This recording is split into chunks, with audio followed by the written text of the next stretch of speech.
Oh, that is cool.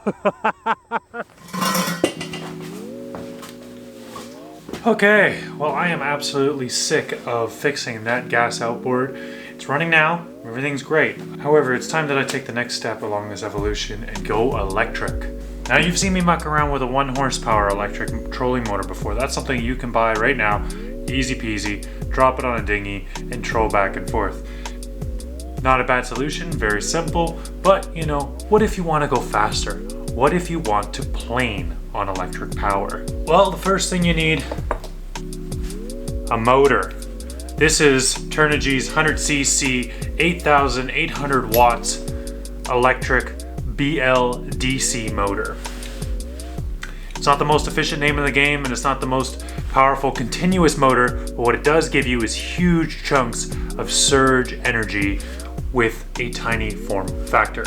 Powering that is a ESC, or electric speed controller. This bad boy right here is rated for 250 amps and is all controlled with this tiny little 5-volt lead. On the mechanical side of things, we have this donor motor. This is a leg from a Evinrude 99 2-stroke outboard. This is everything except for the engine block, which was heat fused and knocked loose, and then zero compression, and then, so who cares, toss the motor out. Time to put an electric in this bad boy. Smells like I got myself a machining job, and it's a good thing too, because I love learning new things. However, I like learning them in less risky environments. Which reminds me, today's episode is brought to you by Skillshare. If you're like me and you thirst for knowledge, especially practical knowledge, but you don't want to spend a fortune going to school, studying things in depth, and you just want to get your toes wet a little bit, I'm sure you've heard of them before. They offer thousands of courses across all kinds of mediums. Better lighting, eh? There we go. All right, well, I'm continuing along the SEO and learning how to do the back end of YouTube, because although I have a background as a photographer, this social media game is a lot more complicated than just how to get great photos and how to run a small business. There are a lot of tips and tricks, and what I love so much about Skillshare is that courses like YouTube Analytics and SEO Masterclass, so Skillshare offers these courses that really dive into the specifics, teaching me a lot about how to utilize very specific websites, very specific skills. It's not abstract at all. The courses don't waste any time. There's no long-winded introduction, there's no sponsored piece like I'm doing right now, and most importantly, there's actionable advice with very specific things I can go and do to help my channel grow. If you're interested in this course specifically, it's put on by Nader Najad. Hopefully I didn't mispronounce that. The link is in the description. The first 1,000 of you to sign up get a free trial, and you can go give it a shot and see if it helps you. There's lots of other stuff out there. Very practical skills for the 21st century. Thank you so much to Skillshare for sponsoring this episode. Let's go learn how to machine.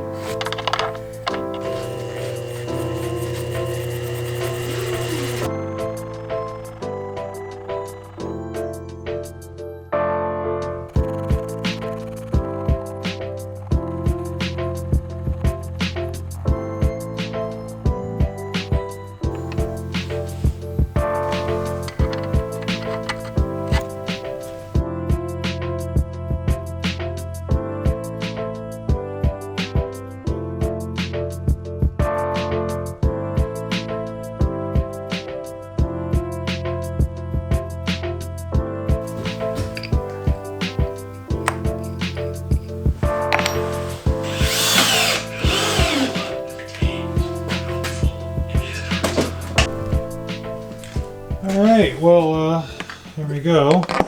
Pop the lid, and as you can see, we've got quite a lot of real estate to work with. So ideally, I would be able to use this as the main throttle, which means I need to use these cables to control potentiometer. I'd also love to be able to still use the gearbox. That'd be cool. And of course, blocking up any tubing, because that's not necessary anymore.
Okay, I've never worked with ESCs this big, and in the long time it's taken me to do this project, I've lost my USB dongle to program it.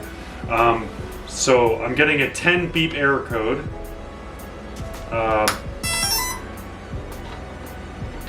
ESC power is on. I'm getting voltage to the servo controller, but the servo controller is not putting out any test voltage, so I gotta check into that.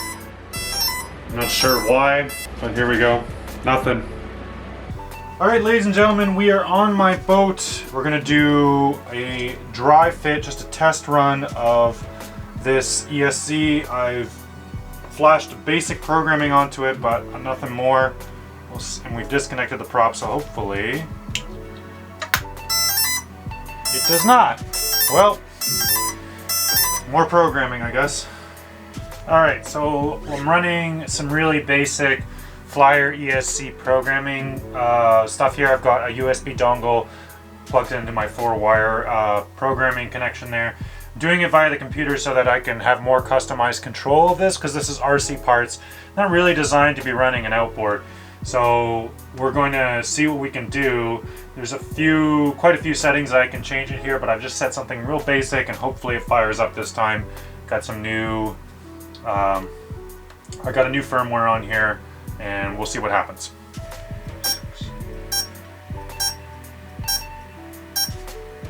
All right, different kind of beep for a different firmware, same error code. Error code number 10. All right, let's figure it out.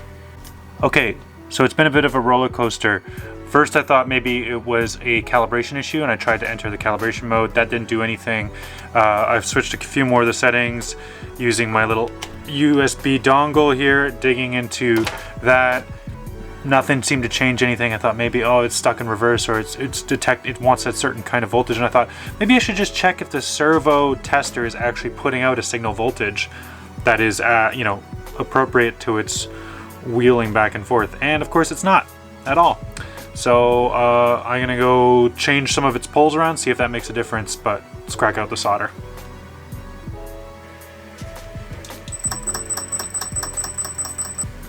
I don't know what's going on, but we're gonna take it out of the outboard just to make sure that it's just the electric motor that's having an issue.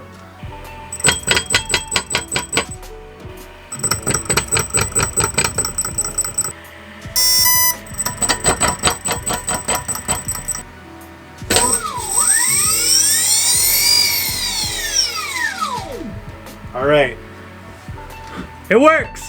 Okay.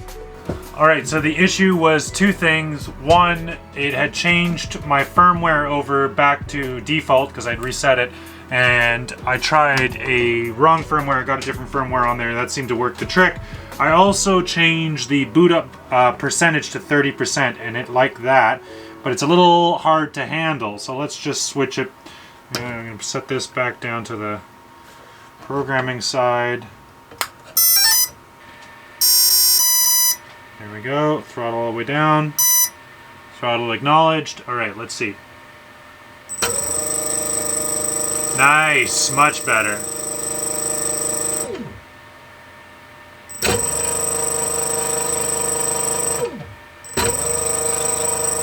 Never mind, I take it back. Now it's stuck and it won't give any more. Okay, 15% is not enough. We gotta bump it up, maybe 20%'s the trick. And this is why it's nice to bring it to the boat, cause you got the laptop and the coffee. Yeah, boo, you can change configuration, start power 15%. Nah, bro, let's do 20. What? Okay, unplug. Set to low voltage. Remove laptop. Plug in batteries. Replace that with a switch. Battery confirmation. Low throttle. Confirmation.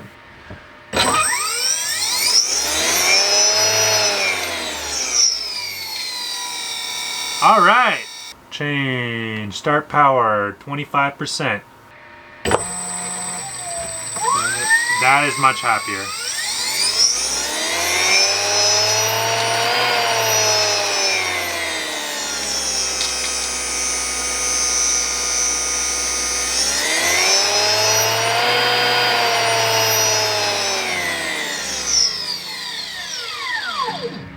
Well, that's a lot of power in a little nugget of a box. All right, let's go plug it in and see if we can make this actually work on the outboard now.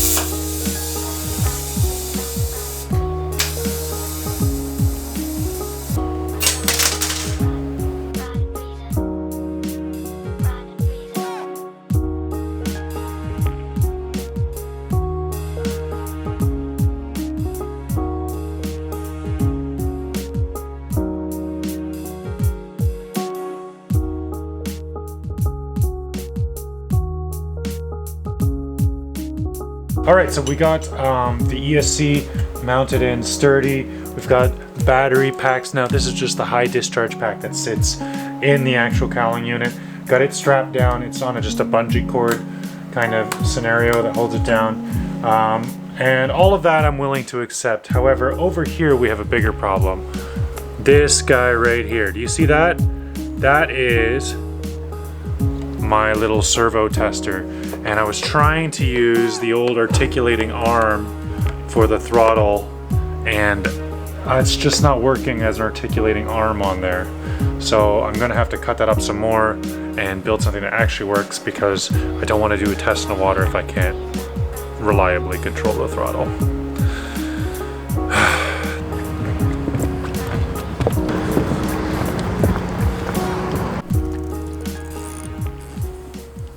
All right, we're gonna do a quick test. This is the first test of version 1, so I'm expecting stuff to go wrong. That being said, it's a lot lighter than the 4-stroke and it's a little bit smaller. So it's actually at peak power has 1 more horsepower than this one, but it's a light duty dinghy motor. And I can only, with this current battery pack, run it at full tilt for 90 seconds. Not exactly a direct comparison, but still really cool.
That's the end of the juice. It didn't last long, eh? I just have to beat 15 knots. So let's see if I can do that.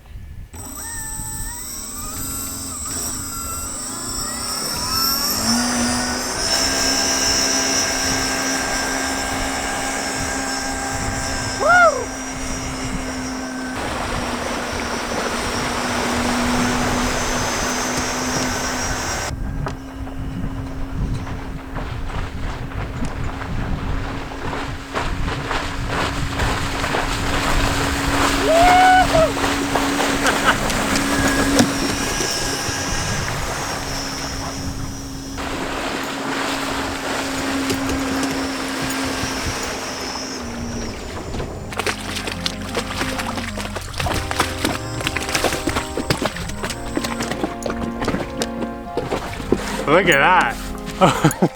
Hang on. I don't know that I would call it 100% a success, but I'm still calling it a success. Yeah, that was a victory. It has not beaten my 9.8 Tohatsu. That thing with me in it and this dinghy in its current state is just short of 15 knots top speed, and I just hit 12 there, which is good. 12 is good, don't get me wrong. On electric power, that's amazing. But there are some critical design features that I really need to change. One, these two little lithium packs are not enough for this motor alone. The kind of torque that I want to put out on it is diminishing, and the packs are warming up quite quickly. So in order to get a full steam burn, I'm going to buy 2 more of those packs and put them in parallel. And then I'm also going to put a BMS module on all of those packs so that I can charge it with an auxiliary pack that sits at the front of the boat, and that will let me get more range out of it. Because right now, as it stands, I get about 90 seconds at full tilt. I mean, I just burned through most of that battery pack just doing that quick demonstration. And also, once I have the BMS module and that extra lead that goes to the forward tank, that'll let me also take the lead off, plug it into my boat, and charge it off of my solar array, because yes, that motor and those batteries are the same voltage as my entire system here on the boat. So very, very compatible. I also need to finish the throttle assembly, and I need to put a proper kill switch in there, and I also need a proper battery monitor screen that tells me how much juice I have left. A lot of things. I look forward to doing version 2 and cleaning this up, but just as a proof of concept, well, we did it. We planed on electric power. Success. Okay, so that's version 1, and I'm really excited for version 2. I'm also really excited for this whole world of people much smarter than me doing really cool stuff like that, because that whole setup cost me $674 to build, which is a lot less than what people are charging for electric outboards out there. I'm gonna go pick on Torqeedo right now. They have a 6 kilowatt input power outboard, which apparently only puts half of that down into the water, but then also claims to be a 10 horsepower and also claims to be better than a 10 horsepower. It claims it has the comparable petrol outboard thrust of 15 horsepower. I'm gonna call BS. Total, absolute BS, and that is a $5,000 outboard. I don't know what kind of mental gymnastics these companies are doing to convince themselves of these numbers, but the truth of the matter is, you're gonna sit down, you're gonna spend a lot of money on an electric outboard, you're gonna twist the throttle and realize you did not get what you paid for.